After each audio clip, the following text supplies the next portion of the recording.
Hello kids, how are you? कैसे हैं सब? Everyone is fit?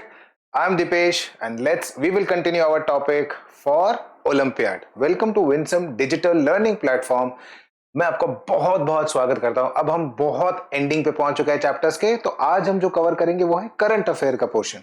अभी करंट अफेयर का पोर्शन है, कितना इसमें हमें इतना करंट वरंट नहीं लगने वाला है, तो हम लोग इसको अपने हिसाब से लेवल पे करते हैं। Most of the questions are very simple, एक बार में होने वाले हैं। बाकी अगर जो नहीं होंगे we will explain every optional, है ना। ये तो हमारा फोर्थ है, यही हम करते हैं हमेशा, सारे ऑप्शंस को एक्सप्लेन करते हैं। चलो, first question is recently the Durgesh Aranya zoological park became the first zoological park in India to earn certification from Indian Green Building Council IGBC for its sustainable and eco-friendly infrastructure in 2024. Where is this national park located? अभी India के अंदर बहुत सारे national parks हैं, है ना। बहुत सारे नेशनल पार्क्स मिल जाएंगे आपको। वाइल्ड लाइफ सेंचुरी मिल जाएगी, बर्ड सेंचुरी मिल जाएगी, which is in Keoladeo bird sanctuary है भरतपुर के आसपास। गो विजिट, उसका जो सीजन होता है उसके अंदर बिल्कुल जाके देख के आओ, यू विल लव इट। लेकिन अभी जो हमारा ऑप्शन है ना, जो हमारा जो आंसर है विच इज हिमाचल प्रदेश। अभी हिमाचल प्रदेश के अंदर ग्रेट हिमालयन नेशनल पार्क भी है, जो यूनेस्को वर्ल्ड हेरिटेज, जो जिसको यूनेस्को का जो उसका जो दर्जा है, जो रिकॉग्निशन है, वो भी मिला हुआ है ग्रेट हिमालयन नेशनल पार्क को। अब जितना जो दुर्गेश अरण्य जूलॉजिकल पार्क है वो भी है यहाँ पे, if I am not wrong it's around Mandi के आसपास वगैरह आपको मिल जाएगा, है ना। तो ये इसको ग्रीन बिल्डिंग जो IGBC का भी सर्टिफिकेशन मिला हुआ है। अभी जो हमारा मध्य प्रदेश है ये ऑप्शन भी, क्योंकि यहाँ भी बहुत डाइवर्स आपको फ्लोरा एंड फौना मिलता है ना। कौन कौन से आपको मिल जाएंगे यहाँ पे? बांधवगढ़ नेशनल पार्क है, कान्हा नेशनल पार्क है, सतपुड़ा नेशनल पार्क है, if I am not wrong there is Panna national park is also there, है ना। अभी पन्ना नेशनल पार्क भी है। तो यहाँ पे आपको और एक और है Kamla Nehru national park. Kamla Nehru national park भी है इंदौर में, which is also very famous, है ना। तो Bandhavgarh, Panna national park, Kanha national park, और एक और कौन सा था हमने, बांधवगढ़, कान्हा नेशनल और सतपुड़ा नेशनल पार्क, ये भी आपको मध्य प्रदेश में मिलते हैं। अभी जो न्यू दिल्ली है, न्यू दिल्ली में आपको मिलेगा नेशनल, क्या मिलेगा? नेशनल जूलॉजिकल पार्क, और यहां पे बोटैनिकल गार्डन भी है। अब जूलॉजी एंड बॉटनी है ना, दो एक बायोलॉजी का दो सेगमेंट्स हैं, दो study of plants is botany, study of animals is zoology, है ना। तो zoological park, national zoological park जो मिलेगा आपको वो है न्यू दिल्ली के अंदर। और एनसीआर रीजन के अंदर आपको जो मिलेगा, जो बोटैनिकल गार्डन भी वहां पे बना हुआ, बहुत सारी वेराइटीज आपको लिखे हुए। लेकिन अभी एक आता है महाराष्ट्र, तो यहां पे आपको मिलेगा इंटरनेशनल जूलॉजिकल पार्क। अब जो इंटरनेशनल जूलॉजिकल पार्क है वो आपको मिलेगा महाराष्ट्र में, नेशनल आ जाए तो न्यू दिल्ली के अंदर, ठीक है। बट हमारा ऑप्शन के जो आंसर है हमारा क्या है, हिमाचल प्रदेश। नेक्स्ट क्वेश्चन करें।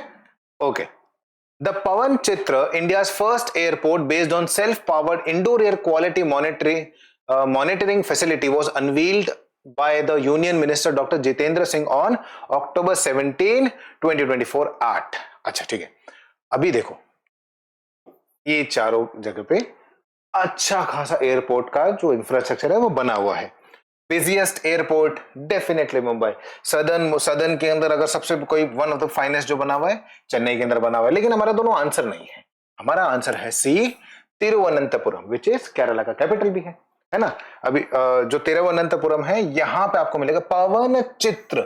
पवन चित्र, पवन मतलब हवा, चित्र मतलब उसकी तस्वीर, उसकी जो क्वालिटी की तस्वीर है वो आपको इंडोर एयर क्वालिटी की जितनी भी तस्वीर है उसको आपको हमेशा दिखती रहेगी, है ना। तो वहां की एयर क्वालिटी, जो इंडोर एयर क्वालिटी वहां की IAQ जिसको बोलते हैं, एक मॉनिटरिंग फैसिलिटी भी बनाएगी। उसके जो रेमेडीज, अगर कुछ भी वो एक शायद 10 ppm से 500 ppm वगैरह उसका जो रेंज होता है, 10 ppm 25 तक जहां तक वो सेफ रेंज होता है वहां तक वो ठीक है। अगर वो उससे आगे बढ़ता है तो उसके नेसेसरी रेमेडीज और मेजर्स लिए जाते हैं जो ministry of health, environment ministry है उनके द्वारा। ठीक है ना। तो अभी जो है कोची, अभी कोची का एयरपोर्ट भी हमारा आंसर नहीं है बट लेकिन इसको करना तो है। कोची का एयरपोर्ट भी बड़ा ही विचित्र ही है अपने आप में, है ना, बहुत अनोखा है, बहुत यूनिक क्यों है। This is world's first solar powered airport. अब वर्ल्ड है कि इंडिया का है, जहां तक I am pretty sure about it's world first solar powered airport, fully solar powered airport है कोची का एयरपोर्ट, है ना। तो ये भी क्वेश्चन अगर आए तो आपको करना है, बट लेकिन अगर इन पवन चित्र जो इसके इंडोर एयर क्वालिटी के बारे में पूछेगा तो आपको क्या लगाना है, तिरुवनंतपुरम। ठीक है, next question. Which among the following minister launched the single window IT system SWIFT system platform that has been developed by International Financial Services Center Authority at Gujarat to facilitate ease of doing business? Case नहीं होगा, ease of doing business होगा, ठीक है ना। हाँ, ease of doing business मतलब कि किसी देश के अंदर किसी बिजनेस को ओपन करना, ऑपरेट करना, फैसिलिटेट करना, रेगुलेट करना और उसको उसका जो सस्टेनेंस देखना कितना इजी है, उसके लिए कितना आपको तो उसके लिए सिंगल विंडो क्लियरिंग सिस्टम क्यों, आईटी सिस्टम क्यों लगाया उन्होंने कि भाई आपको जगह जगह जाना ना पड़े, है ना। एक होटल के लिए लाइसेंस लेने का एक पहले एक जोक, बहुत मतलब नॉट एग्जैक्टली जोक, एक सरकास्म सटायर के रूप में आता था कि एक होटल खोलने के लिए आपको 28 प्लेसेस से क्लियरेंस लेनी पड़ती है, बट एक वेपन लाइसेंस नहीं लेके आपको 17 जगह से क्लियरेंस लेनी पड़ती है ना। तो taking a gun is much easier, but वो अपनी तरफ से वो स्टिफ है, वो रिजिड रूल्स है, वो इतनी आसानी से नहीं मिलता इंडिया के अंदर। इट्स नॉट अमेरिका कि आपको बहुत आसानी से गन लाइसेंस या मिल जाएगा, ठीक है ना। तो ईज ऑफ डूइंग बिजनेस के लिए किसने किया था? Our answer is Shri Narendra Modi, honourable prime minister. इन्होंने लॉन्च किया था गुजरात के अंदर स्विफ्ट सिस्टम। और जो निर्मला सीतारमण है ये हमारे फाइनेंस मिनिस्टर भी हैं। ये जो international financial services centre authority का इफ्सका का पार्ट थी, बट इन्होंने स्विफ्ट लॉन्च नहीं किया था। अश्विनी वैष्णव हमारे रेलवे मिनिस्टर, अमित शाह जो हमारे होम मिनिस्टर, ठीक है ना, ये हमारे होम मिनिस्टर है जो, but our answer is Shri Narendra Modi, ठीक है। चलो नेक्स्ट करते हैं। The Ministry of Science and Technology has launched India's first government-funded large language multimodal AI artificial intelligence initiative on September 30, 2024 to enhance the public service delivery. What is it called?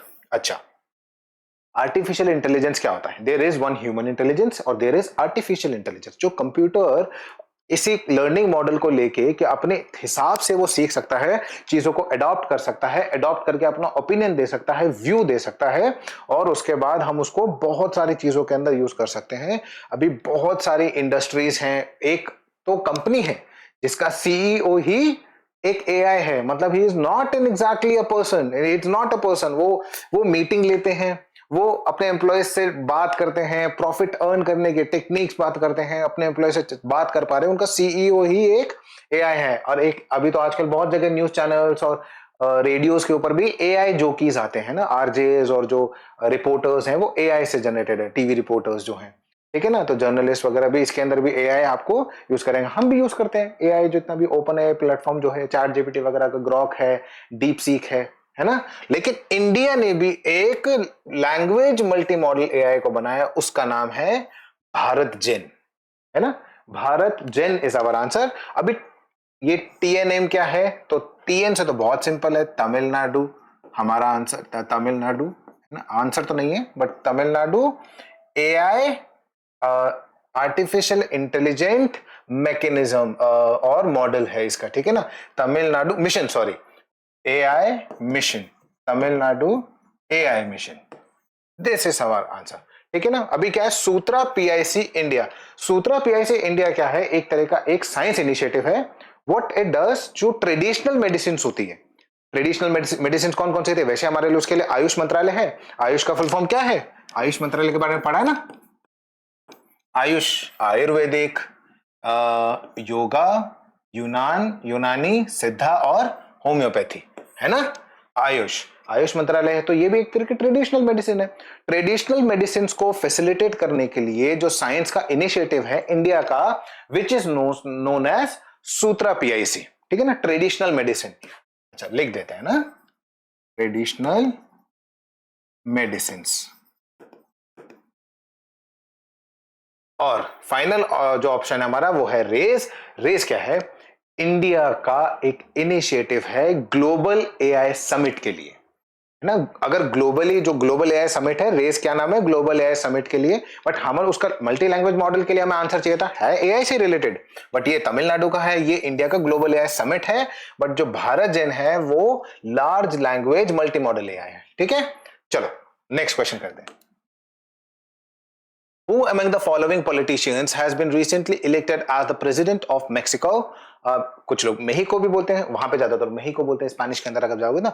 Becoming the first woman and first Jewish person to hold this post. अच्छा ठीक है, अभी जो option नहीं है उनके बारे में हम लोग पहले कर लेते हैं।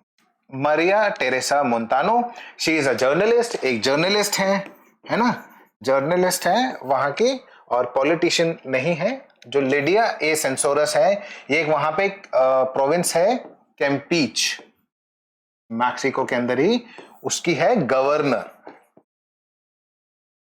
गवर्नर कैंपीच की गवर्नर है, और एक वो सिटी थी, उसकी सिटी की ये कैंपीच से ही बिलोंग करती है ना। तो इनके इस पिक्चर में तो नहीं आ रहा, if you see her picture, जो गूगल के अंदर जाके देखोगे, इसमें तो ब्लू दिख रहे हैं, इनके बाल पूरे रेड कलर के आपको दिखेंगे, है ना। पूरे बहुत बहुत मतलब इनके यूनिक सा ही इनका पर्सनालिटी है। तो ये मेयर भी रह चुकी हैं, और उसके बाद currently she is governor of Campeche. जो Claudia Pavlovich, I don't know, she is former senate, है ना। She is a lawyer, very eminent lawyer of Mexico, lawyer भी हैं। और अब फॉर्मर सेनेट, सेनेट क्या होता है? जैसे हमारे यहाँ मेंबर ऑफ पार्लियामेंट होते हैं, एमपीज होते हैं, वहां होते हैं सेनेटर्स, ठीक है ना। तो she is a former senate. But हमारा आंसर क्या है?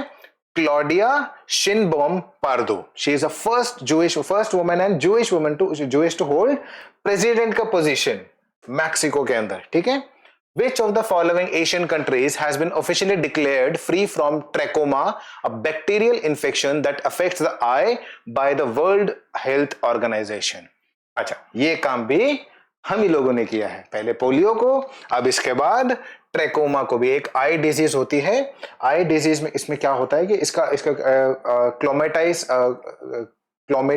क्लोमिडिया ट्रेकोमोनाइटिस करके ऐसा कुछ इसका बैक्टीरिया होता है, क्लोमिडिया, एक बार चेक कर लेना, जो क्लोमिडिया ट्रेकोमोनाइटिस करके एक इसका बैक्टीरिया है, वो जो इसको कॉज करता है। और इससे होता क्या है, होता किस वजह से है? ये पुअर सैनिटेशन कंडीशंस की वजह से, या लैक ऑफ वाटर की वजह से। जो हम जो एक्सेस करते हैं वाटर को, जो वाटर ही एक्सेसिबल ना हो आपको, है ना, पानी ही अवेलेबल नहीं है, उस वजह से, और सैनिटेशन कंडीशंस भी अच्छे नहीं है। तो आई डिजीज में क्या होता है, जो आईलिड होती है ना, आईलिड के अंदर एक जो इंटरनल पार्ट होता है आईलिड का, जैसे हम अगर इस आईलिड को ऐसे ऊपर करके देख लेंगे तो क्या होगा, उसके अंदर एक आपको लाइन व्हाइट पोर्शन ऐसे व्हाइट व्हाइट आ जाएगा, उसके अंदर बना ब्लिस्टर्स आ जाएंगे।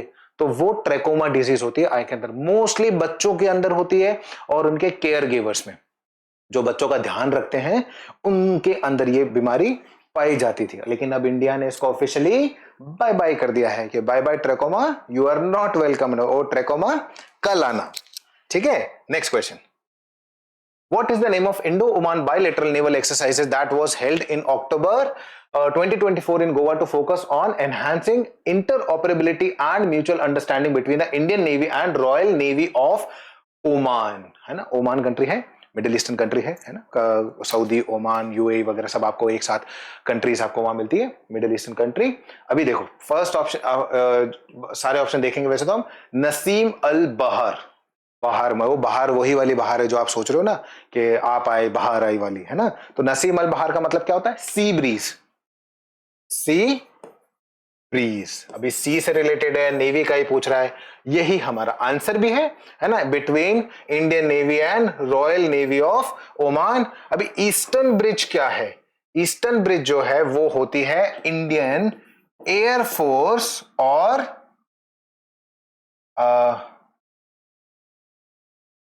राफो। राफो मतलब royal air force of Oman.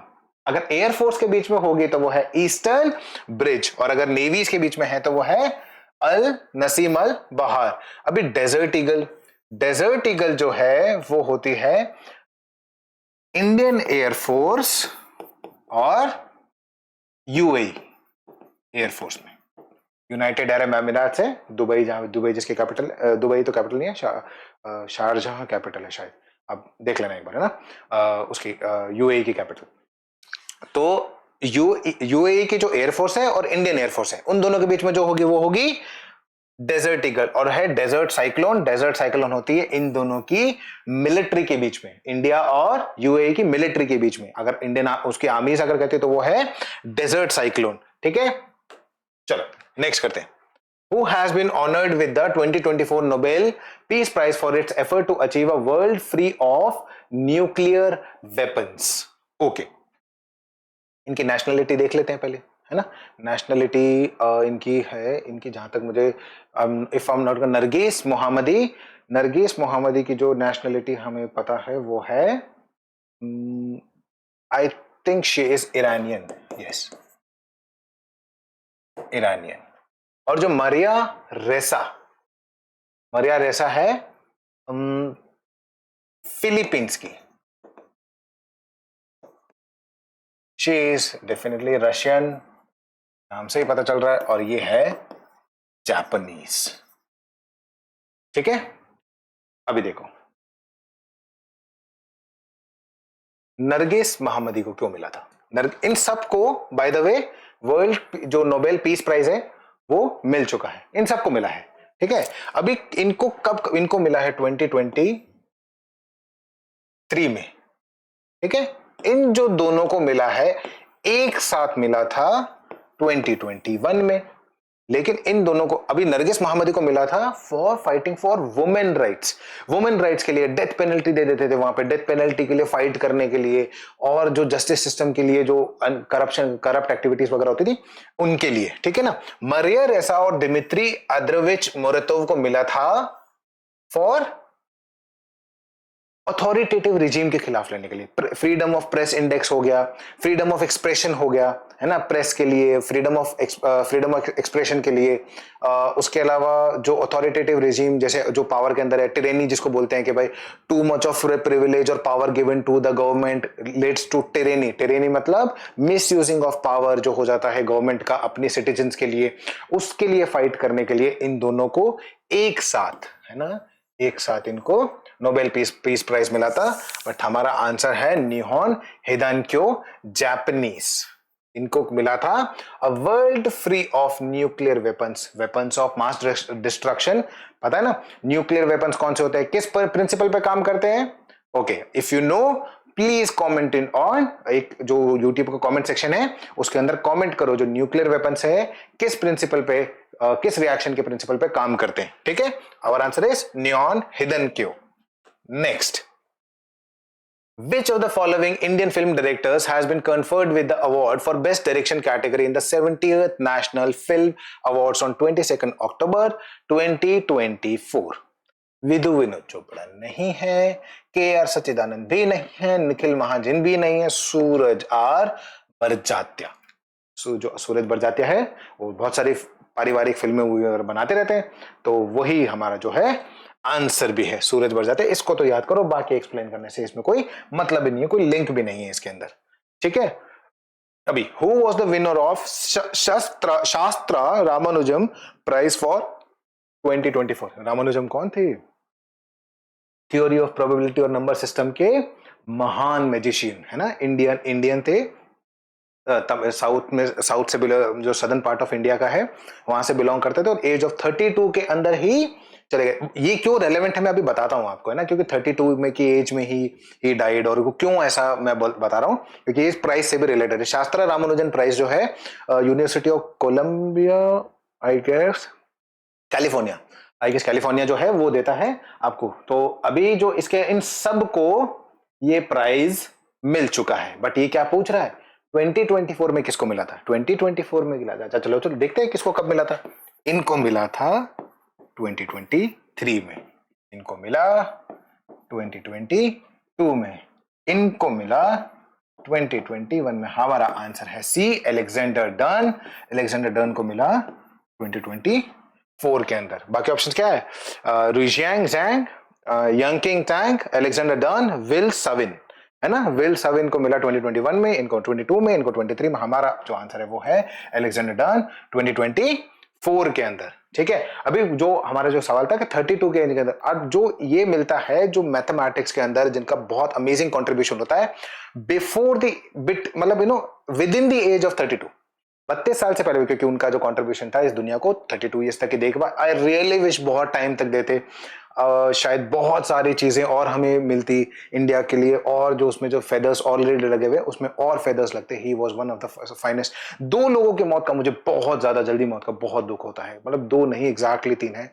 Netaji Subhash Chandra Bose, Homi doctor Homi Jehangir Bhabha, और एक श्रीनिवासन रामानुजन, है ना। अगर ये 3 लोग और थोड़ा टाइम रहते तो इंडिया को महाशक्ति बनने से तो कोई ना, इंडिया फिर भी बनने वाला है। इंडिया आज भी उसी पाथ के ऊपर है और हमेशा रहेगा। हमारा प्यारा भारत जिंदाबाद। ठीक है, हमारा आंसर मिल गया हमें। चलो,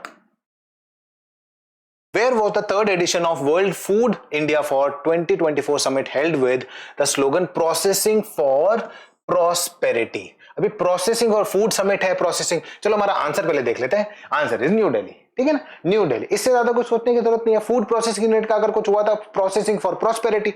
अभी इन्होंने ये स्लोगन दिया क्यों? अभी देखो, इंडिया क्या था, India was largest exporter of raw, मतलब जो रॉ फूड होते थे उनका। गेहूं बेच रहे हैं, अभी गेहूं यहां से बेचोगे तो क्या करेंगे? गेहूं, इकोनॉमिक्स आप पढ़ते हो ना, इकोनॉमिक्स के अंदर, इकोनॉमिक्स 9th क्लास के अंदर है। अभी गेहूं बेच के इतना थोड़ी, उसकी ब्रेड बना के बेचो, है ना। और ब्रेड बना के भी नहीं, वहां जाके उसका सैंडविच बनाओ, उसका सैंडविच बनाओगे ज्यादा पैसे मिलेंगे। आप मैंगो भेज रहे हो, इतने सारे मैंगो जो आपके पके हुए आम जो आपके हैं, रॉ फ्रूट है, फ्रूट फॉर्म में भेज रहे हो। एक रॉ फ्रूट कितने का आता है? 500 रुपीज के जी। इससे ज्यादा कितना बेच लोगे? 500 रुपीज के जी, 1000 रुपीज के जी। लेकिन उसका मैंगो पल्प बना के बेचोगे, प्रोसेसिंग फूड इंडस्ट्री के साथ बेचोगे, उसके और प्रोडक्ट्स बना के बेचोगे, तो डेफिनेटली आप लोगों को प्रॉफिट ज्यादा होगा। इंडियन इंडस्ट्री को पहले तो उसमें चांस मिलेगा। आपने सीधा खेतों से तोड़े, पैक किया, उसके बाद एक इंडस्ट्री ने उसको भेज दिया, कंपनी कितना हुआ? बीच में बहुत ज्यादा, अपन को इतने पैसे भी नहीं मिले। लेकिन अगर फूड प्रोसेसिंग इंडस्ट्री के अंदर होता तो एक कंपनी होती, उसको प्रोसेस करती, वहां से उसको भी उसका पैसा मिलता, वहां से उसको पैसा, जल्दी पैसा मिलता, वहां से पैसा आने में टाइम लगता है, उसको प्रोसेस करते, प्रोसेस करने के बाद वो अब्रॉड जाता, है ना, तो उसके ज्यादा पैसे मिलते हैं। प्रॉस्पेरिटी आप उससे अब ज्यादा पैसे मिलेंगे, जो जितना फॉरेन करेंसी होगा वो कंट्री उतना शक्तिशाली होता है ना। जितना उसके पास फॉरेन रिजर्व होता है, फॉरेक्स रिजर्व इंडिया का भी है अराउंड 600-700 बिलियन है ना, 600 to 700। ठीक है, पाकिस्तान का पता पूछना है, पता करना है कितना है? बहुत कम है, जाने दो, है ना, लेट्स इग्नोर। ठीक है, चाइना का बहुत ज्यादा है, तकरीबन शायद 3000 या कुछ 3000 बिलियन डॉलर्स के अराउंड है। एक बार चेक कर लेना, जहां तक मुझे बताया इतना ही है बाकी। ठीक है, हमारा आंसर क्या है? न्यू दिल्ली। चलो नेक्स्ट क्वेश्चन करते हैं। What is the India's rank in the Global Hunger Index for 2024 published by the Irish humanitarian organization Concerned Worldwide and German aid agency Welthunger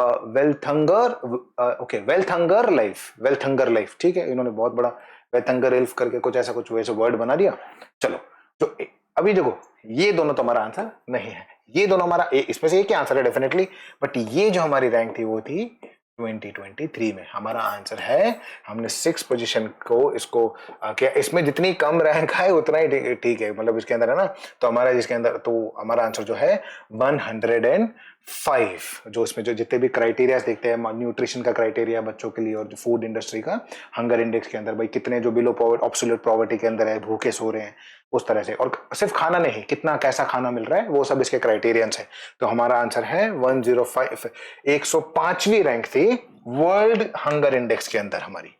ठीक है, who has been currently reappointed for the post of managing director and chief executive officer of IndusInd bank. अब definitely उनको पहले निकाल दे, उन्होंने resign दे दिया था, कुछ एक चार्जेस लगे थे, बहुत सारी चीजें थी 2024-25 के अंदर उनके पास, वो बहुत ज्यादा डामाडोल चल रहा था उस बैंक का, है ना, इंडसियन बैंक का। उन्होंने चलो मेंशन कर दिया है इंडसियन बैंक का। तो उस समय फिर उनको बाद में वापस रीअपॉइंट किया गया था। वो हमारा आंसर है सुमंत कठपलिया।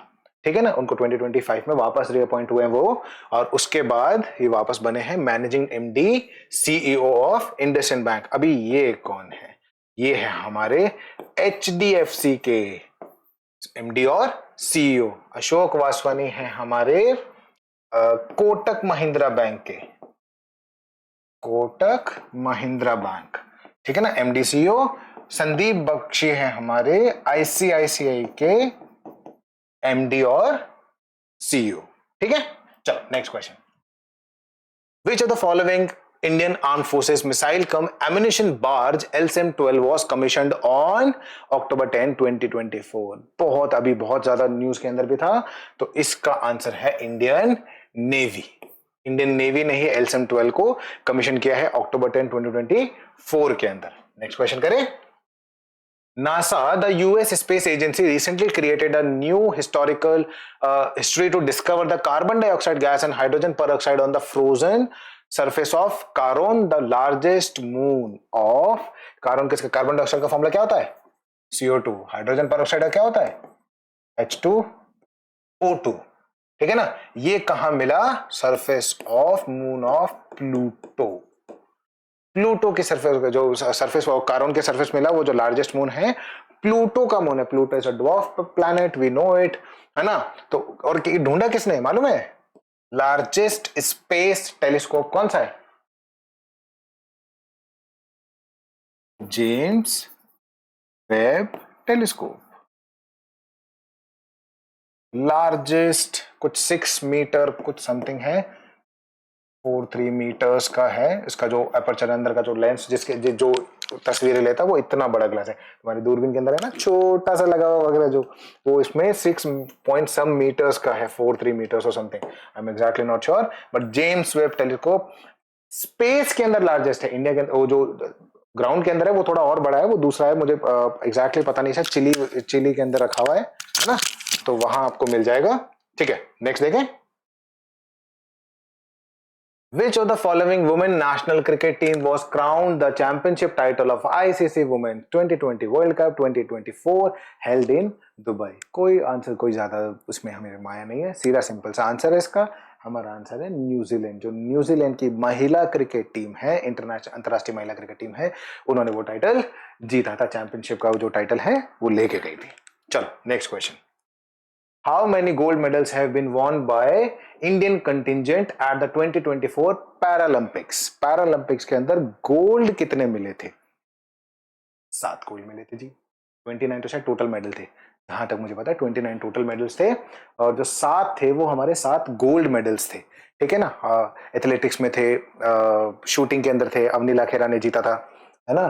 तो लेकिन एक IAS ऑफिसर भी थे जो उससे पहले, अभी ये 2024 वाले में भी, उससे पहले वाले में जो पैरालंपिक्स था पेरिस में हुआ था, पता नहीं कहां हुआ था, नहीं ये तो पेरिस वाले तो यही थे, इससे पहले जो टोक्यो वाले हुए थे उसके अंदर भी वो लोग सिल्वर मेडल लेके आए थे, बैडमिंटन कैटेगरी के अंदर, बैडमिंटन गेम के अंदर। ठीक है, बैडमिंटन में लेके आए थे। उनका नाम जरा ढूंढ के बताओ मुझे, उनका नाम क्या था? अगर नाम मिल जाए उनको कमेंट कर देना बस, अगर हुआ तो उस पर definitely you will get heart, है ना। तो हमारे जो total number of gold medal थे वो थे 7।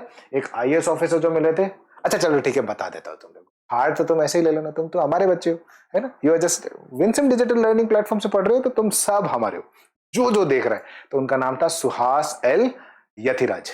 ठीक है ना, सुहास एल यतिराज है, IAS ऑफिसर है ना। तो वो काम भी करो, और पैरालंपिक्स के अंदर 2 बार सिल्वर मेडल ला चुके। ठीक है, चलो next. Which among the following Indian cities has been awarded the National Clean Air City Awards in the 2024 Swachh Vayu Sarvekshan that emerged as the top major city in India for air quality improvements?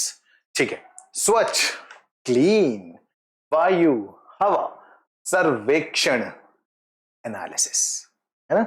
Analysis होता है, सर्वेक्षण करना किसी चीज का।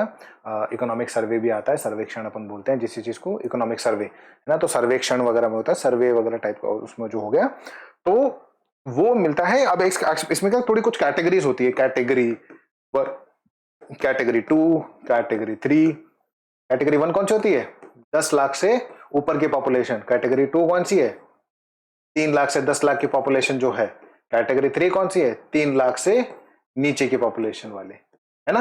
ये जो population है, अभी जो कैटेगरी 1 का ये अवार्ड जो है मोस्टली होता है, क्योंकि वहां मेंटेन करना, अभी जितने ज्यादा लोग हैं वहीं तो हवा की जो क्वालिटी है वो मेंटेन करना मुश्किल होगा।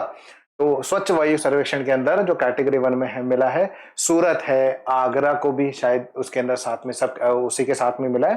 तो हमारा जो इसमें आंसर है, आगरा भी ऑप्शन आता है तो उसको आगरा को भी टिक कर सकते हो आप, है ना। दोनों एक साथ नहीं आएंगे, तो अगर बन चाहता है तो 2-3 सिटीज को एक साथ लेते हैं। हमारा आंसर है अभी सूरत, इस क्वेश्चन के हिसाब से। चलो नेक्स्ट क्वेश्चन।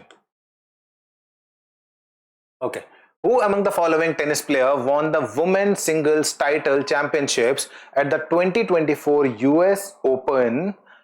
2024 US Open. अच्छा, ठीक है, ओके। इन्होंने नेशनलिटी बताई है, अच्छा बताई नहीं, हम बता देते हैं। ये कहां की है?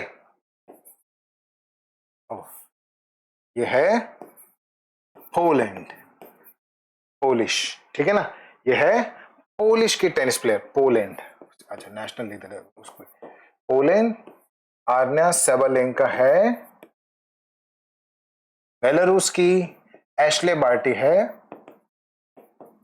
ऑस्ट्रेलिया, और बारबोरा क्रेजेकोवा, ठीक है ना, तो इसी से देख लो, चेक रिपब्लिक की,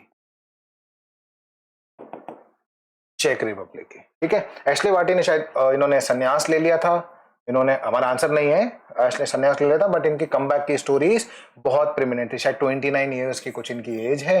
तो ये बारबोरा जो चेक है वो भी हमारा आंसर नहीं है। ईगा, ये भी, she is a very amazing player, सबने यूएस जो ओपन के, जो यूएस ओपन वगैरह है, ये सब ग्रैंड स्लैम्स है वो जीती है, ठीक है ना, तो हमारा आंसर ये भी नहीं, हमारा आंसर है अरण्या साबालेंका, जो बेलारूस की है, इन्होंने यूएस ओपन 2024 में टाइटल जीता है, ठीक है, अरण्या साबालेंका। चलो next question. Who has been honored with the International Booker Prize for 2024 for his work Cairo, अच्छा Cairo, okay, translated by Michael Hoffman, okay, translated by Michael Hoffman. अभी जो translated वाला जो हिसाब है ना, वो एक बहुत अमेजिंग सा एक रिलेशन है इसके अंदर। चलो मैं आपको बताता हूं। जॉर्जी गोस्पोदिनोव, इन्होंने लिखी थी टाइम शेल्टर, किस लैंग्वेज में लिखी थी? बुल्गेरियन में, ठीक है। अभी इनको भी बुकर प्राइज मिला, कब मिला? 2023 में, ठीक है, 2023 में मिला, 3 में मिला था ना, हाँ। ये है एंजेला रोडेल।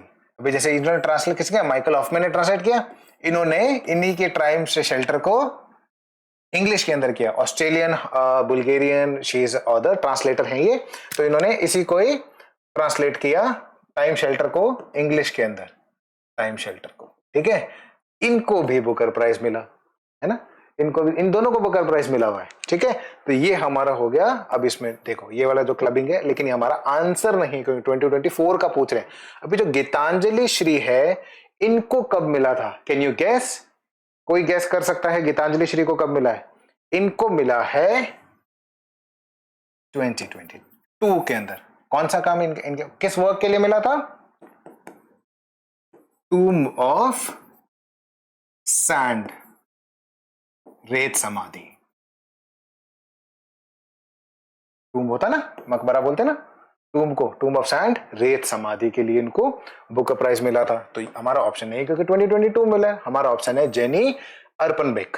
जेनी अर्पनबेक का जो वर्क है कायरो, उन्होंने ट्रांसलेट किया माइकल हॉफमैन ने, और जेनी अर्पनबेक को मिला था 2024 के अंदर इंटरनेशनल बुकर प्राइज, ठीक है। अभी कायरो, ये तो के वाला जो है, अगर वो तो इनका वर्क है, ये किसी एक कंट्री की कैपिटल है। जरा बताना जरा कमेंट के अंदर किसकी कैपिटल है। देखें, इजी है तो क्वेश्चन, है ना। नेक्स्ट क्वेश्चन देखें। What was the theme of the World Hearing Day for 2024 that is observed on 3rd March every year? Her 3rd मार्च को वर्ल्ड हियरिंग डे होता है। हियरिंग डे मतलब ऐसा नहीं कि उस दिन ज्यादा सुनना है, जो लोग एक्चुअली डेफनेस जो है, जो उसमें आपकी जो हियरिंग, उसमें जो प्रॉब्लम्स आती है, उसमें जिनके लिए कुछ एक लिमिटेशंस है सुनने के लिए, उन लोगों के लिए एक डे को डेडिकेट किया जाता है। उस डे के लिए बहुत सारे डॉक्टर्स, बहुत सारे साइंटिफिक होते हैं, मशीन लगाते हैं, बहुत सारी साइंटिफिक रिसर्च भी होती है, तो उस डे को ऑब्जर्व करने के लिए उनको देते हैं। तो 3rd मार्च को होता है। तो उसके लिए क्या था, अब हमें भी, हम तो कैसे बोल देते हैं ना अब आपस में बच्चे, ए बहरा है क्या, सुन नहीं रहा, are you deaf, are you serious, है ना। तो some people are actually suffering from this. तो उस चीज को भी प्रमोट, उस चीज को भी हटाने के लिए उन्होंने क्या थीम रखी?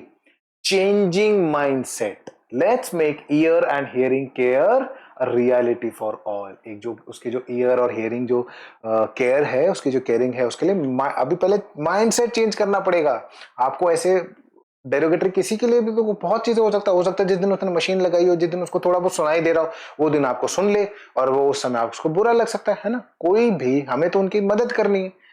That's how we make a world a better place. ठीक है, तो हमारा आंसर है B, changing mindset. Let's make ear and hearing care a reality for all. सबके लिए एक उसको रियलिटी बना देते हैं।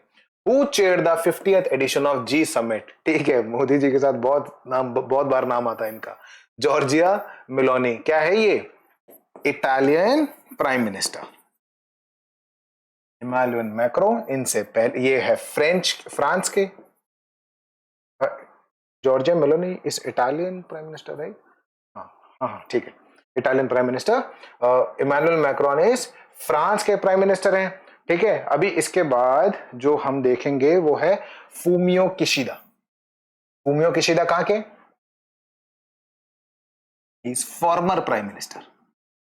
शिंजो आबे, याद है? शिंजो आबे के बाद जो बने थे वो बने थे फूमियो किशिदा। उनको गोली मार दी थी। एक बहुत ही कोई यूनिक सी पाइप और से कुछ गन बनाई किसी ने।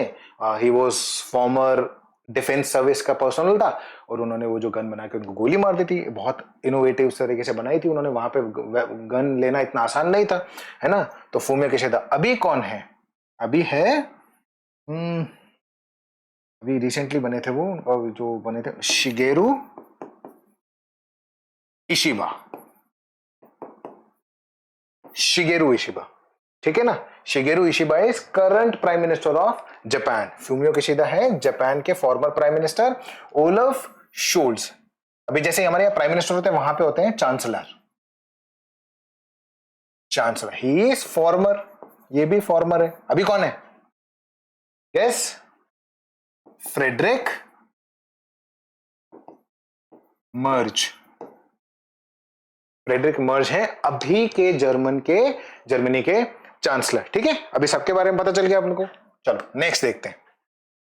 Who is appointed as the 51st chief justice of India?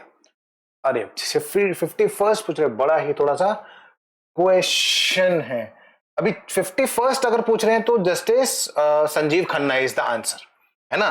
लेकिन अभी करंट नहीं पूछ रहे हैं। करंट अगर पूछेंगे तो वो है justice B R Gavai. Justice B R Gavai. Sanjiv Khanna क्या थे? संजीव खन्ना ने 51st किया था। उनको 13 मई को उनका 2025 को उनका लास्ट डे था और उसके बाद जो ज्वाइन किए हैं उन्होंने किया है बी आर गवई। हमारा आंसर 51st है तो ये 52 हो गए। जस्टिस बी आर गवई है।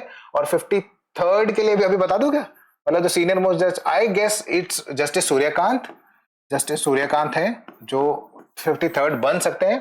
बाकी जस्टिस पारदीवाला, जस्टिस नरसिम्हा, ये भी सुप्रीम कोर्ट के लॉयर्स हैं। हमारा ये वाला आंसर नहीं है।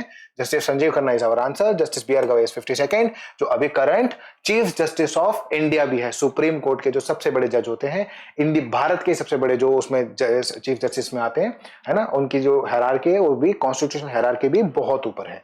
ठीक है, चलो नेक्स्ट क्वेश्चन करते हैं। Which of the following Indian cricketers became first to score 12,000 runs, 12,000 runs in the T20 international format? Any guesses? एकदम सही सोचा, विराट कोहली, हमारा किंग कोहली, है ना? तो हमारे किंग कोहली ने 12,000 सबसे फास्टेस्ट बनाए T20 इंटरनेशनल फॉर्मेट में। ठीक है, अब सूरज को दिया दिखाने वाली बात है। Amazing player. Which of the following countries hosted the prestigious World Telecom Standardization Assembly in 2024? हमारा प्यारा भारत। कहां हुआ था? न्यू दिल्ली में। ठीक है ना? जो टेलीकॉम स्टैंडर्डाइजेशन, टेलीकॉम इंडस्ट्री के क्या स्टैंडर्ड्स होने चाहिए, किस तरह के स्टैंडर्ड से जो टेलीकॉम सेक्टर काम करेगा, है ना? तो ये जितना भी सब जो आता है वो आता है इसके अंदर। वर्ल्ड जो असेंबली होती है इसके अंदर उसकी जो फ्रेमवर्क है, पॉलिसीज वगैरह डिस्कस होती है, पूरी दुनिया से आते हैं। न्यू दिल्ली, गुड़गांव के अंदर एक और इंटरनेशनल अलायंस है। कोई बता सकता है मुझे? उसका जो कोची एयरपोर्ट के बारे में हम देखा था ना, समहाउ उससे रिलेटेड है। अच्छा ठीक है, बताना मुझे, है ना? जो उसके शॉर्ट फॉर्म बता दो, एब्रिविएशन खुद बताना। आईएसए। ठीक है, अभी मुझे बताना वो आईएसए की फुल फॉर्म क्या है। ठीक है, अभी हमारा जो आंसर है वो है इंडिया न्यू दिल्ली। ठीक है, okay, 25 questions are done. Our current affair portion is completed. Thank you so much guys. बढ़ते रहिए और अगर कोई डाउट हो तो कमेंट सेक्शन में पूछते रहिए। चलो, टेक केयर, बाय बाय।